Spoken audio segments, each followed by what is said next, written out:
Ako lang po nandito. Kasi dito ako nasanay eh. Ayaw kong maging pabiyat sa pamilya.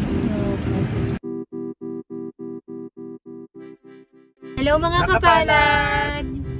Lapitan natin to, may nakita tayo dito sa nadaanan tayo sa kalsada na kanto.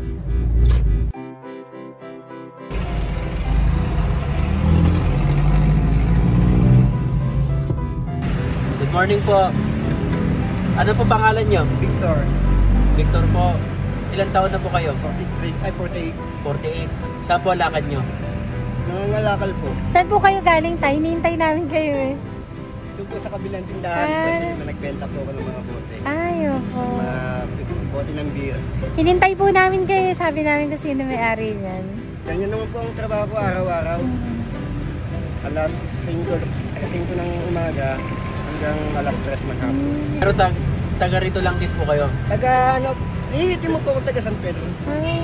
May pamilya pa po kayo? Pamilya ko po, nasa Maynila na po yung mga anak ko, may mga asawa. May mga pamilya. So, sarili ko na lang ninano. Asawa po? Wala, nasa mga anak ko.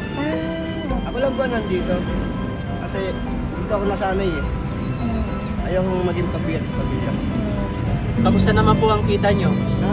May kita naman ng 200, panghap, pagkain, pang-araw-araw. Nagkakasya naman po. Kasi yan, sa pinuulan. Kasi hindi ako nangingi sa mga anak ko. Ayaw kong maging abalitan sa kanila. Ayan. Pagkatapos ko magbenta, kakain. Sabi nga po namin baka kumakain lang kayo eh. Pagkatapos ko magbenta, kakain na. Opo. Para may gagala na naman mamaya-maya. Opo. Ganyan na po ang buhay ko araw-araw. Bali, bibigyan po namin kayo ng konting tulong.